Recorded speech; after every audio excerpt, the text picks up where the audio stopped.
দাদা বাবুদেরকে খুশি করার জন্য শুধু জামাত শিবিরই কৌশল অবলম্বন করে যাচ্ছে, চেষ্টা করে যাচ্ছে, বিষয়টা এমন নয়। ইদানিং দেখা যাচ্ছে আল্লামা মামুনুল হক সাহেবকেও দাদা বাবুদেরকে খুশি করার জন্য কৌশল অবলম্বন করছে, নিজেরা ক্ষমতায় বসার জন্য কৌশল অবলম্বন করছে। আপনারা হয়তো অনেকেই আমার এই কথাগুলোকে বুঝতে পারছেন না, তবে সমস্যা নেই, আমি একদম ক্লিয়ার আর স্পষ্ট করে আপনাদের সামনে তুলে ধরছি। জামাত শিবিরের মতোই আল্লামা মামুনুল হক সাহেব ক্ষমতায় যাওয়ার জন্য কৌশল অবলম্বন করছে। এতে ইসলাম কোথায় যাবে যাক, দাদা বাবুদেরকে খুশি করাই হচ্ছে মূল বিষয়। দাদা বাবুদেরকে খুশি করতে পারলে এভাবেই ক্ষমতায় বসা যাবে। নিজে ক্ষমতায় বসার জন্য কালো পতাকার মধ্যে কালেমা লেখা, সেই পতাকাকেও অপমান করতে তারা পিছু হাঁটে না।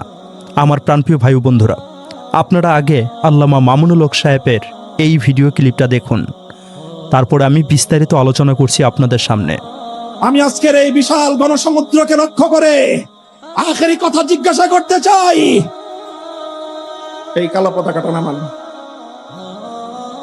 আমি আপনাদেরকে বলতে চাই, এই কালো পতাকাটা নামানো। আমার প্রাণপ্রিয় ভাই বন্ধুরা, আপনারা হয়তো আল্লামা মামুনুল হক সাহেবের ভিডিও ক্লিপটা দেখেছেন, উনার মুখ থেকে কথাগুলোকে শুনেছেন।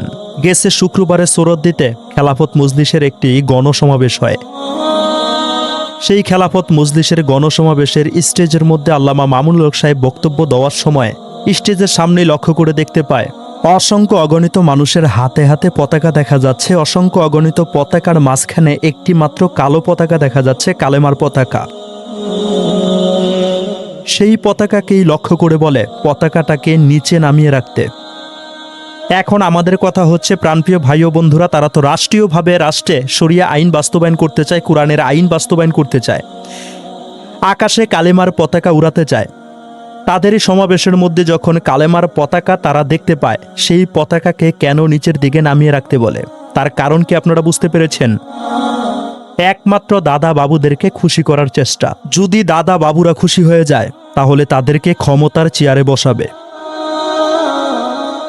শুধু ক্ষমতায় যাওয়ার জন্যই তারা কৌশল অবলম্বন করছে জামাত শিবিরের মতো। ইসলাম গোল্লায় গেলেও গোল্লায় যাক। তবে কালো পতাকার মধ্যে কালেমা লেখা, সেই পতাকা সম্পর্কে ইসলামে কোনো কথা বলা হয়েছে কিনা, কোরআন হাদিস দিয়ে তার ভবিষ্যৎবাণী কিছু আছে কিনা, তা আপনাদেরকে রেফারেন্স সহকারে আমি দেখাবো। তবে আপনাদের মতামত অবশ্যই কমেন্টে লিখে জানাবেন। আল্লামা মামুনুল হক সাহেব জামাত শিবিরের মতো দাদা বাবুদেরকে খুশি করার চেষ্টা করছে কিনা। রাসূলুল্লাহ সাল্লাল্লাহু আলাইহি ওয়াসাল্লাম এর কালো পতাকা। রাসূলুল্লাহ সাল্লাল্লাহু আলাইহি ওয়াসাল্লাম যুদ্ধের ময়দানে কালো রঙের পতাকা ব্যবহার করতেন। হাদিস হযরত জাবের রাদিয়াল্লাহু তাআলা আনহু থেকে বর্ণিত, তিনি বলেন, রাসূলুল্লাহ সাল্লাল্লাহু আলাইহি ওয়াসাল্লাম মক্কায় প্রবেশ করার সময় তার সাথে একটি কালো পতাকা ছিল। সূত্র সুনানে ইবনে মাজাহ, হাদিস নং 2818, সুনানে তিরমিজি, হাদিস নং 1679। হাদিস হযরত ইবনে আব্বাস রাদিয়াল্লাহু তাআলা আনহু বর্ণনা করেন, রাসূলুল্লাহ সাল্লাল্লাহু আলাইহি ওয়াসাল্লাম এর বড় পতাকার রং ছিল কালো এবং ছোট পতাকার রং ছিল সাদা। সূত্র সুনানে তিরমিজি, হাদিস নং 1681। 2. পতাকায় কালেমা খচিত থাকা। রাসূলুল্লাহ সাল্লাল্লাহু আলাইহি ওয়াসাল্লাম এর পতাকায় কালেমা খচিত থাকার বিষয়ে বর্ণনা পাওয়া যায়। বর্ণনা হযরত ইবনে আব্বাস রাদিয়াল্লাহু তাআলা আনহু থেকে বর্ণিত, রাসূলুল্লাহ সাল্লাল্লাহু আলাইহি ওয়াসাল্লাম এর কালো পতাকায় সাদা হরফে লা ইলাহা ইল্লাল্লাহু মুহাম্মাদুর রাসূলুল্লাহ লেখা ছিল। সূত্র ইমাম তাবারানী রাহমাতুল্লাহি আলাইহি, আল মুজামুল আওসাত, হাদিস নং 10494। 3. কালো পতাকার ভবিষ্যৎবাণী। ইমাম মাহদীর আগমন। কিয়ামতের আগে এই কালো পতাকাবাহী দলের আগমন সম্পর্কে রাসূলুল্লাহ সাল্লাল্লাহু আলাইহি ওয়াসাল্লাম গুরুত্বপূর্ণ ভবিষ্যৎবাণী করেছেন। হাদিস হযরত সাওবান রাদিয়াল্লাহু তাআলা আনহু থেকে বর্ণিত, রাসূলুল্লাহ সাল্লাল্লাহু আলাইহি ওয়াসাল্লাম বলেছেন, যখন তোমরা দেখবে যে পূর্ব দিক খুরাসান থেকে কালো পতাকাসমূহ প্রকাশ পেয়েছে, তখন তোমরা তাদের সাথে যোগ দিও, কারণ তাদের মধ্যেই আল্লাহর খলিফা মাহদী থাকবে।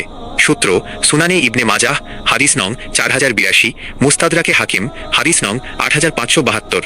হাদিস রাসূলুল্লাহ সাল্লাল্লাহু আলাইহি ওয়াসাল্লাম আরও ইরশাদ করেছেন, পূর্ব দিক থেকে একদল লোকের উত্থান ঘটবে যারা কালো পতাকাবাহী হবে এবং তারা ইমাম মাহদীর খেলাফত প্রতিষ্ঠার পথ সুগম করবে।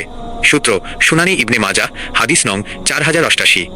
বিশেষ দ্রষ্টব্য, সাহাবায়ে কেরাম রাদিয়াল্লাহু তাআলা আনহুগণ এই কালো পতাকাকে বিজয়ের প্রতীক মনে করতেন। তবে উলামায়ে কেরাম রাহমাতুল্লাহি আলাইহিগণ সবসময় পরামর্শ দেন যেন মিছিলে বা জনসমাগমে কালেমা খচিত পতাকার কোনো অমর্যাদা না হয়। আমাদের কাছে এখন বড় আফসোস আর দুঃখ লাগছে, সমস্ত পতাকা সেখানে থাকলো, কোনো সমস্যা নেই, মাত্র কালেমার পতাকা, সেটাকেও সম্মান দেখাতে পারলো না আল্লামা মামুনুল হক সাহেব। সেই পতাকাটাকে সেখান থেকে নামিয়ে ফেলতে বলল। এটাকে কিন্তু কালেমার পতাকার অপমাননা হয়েছে। তবে আপনার দৃষ্টিতে দেখে কি মনে হচ্ছে, এটা কি কালেমার পতাকাকে অপমাননা করা হয়েছে নাকি অপমাননা করা হয়নি? আপনার মূল্যবান মন্তব্য অবশ্যই কমেন্টে লিখে জানিয়ে যেতে পারেন।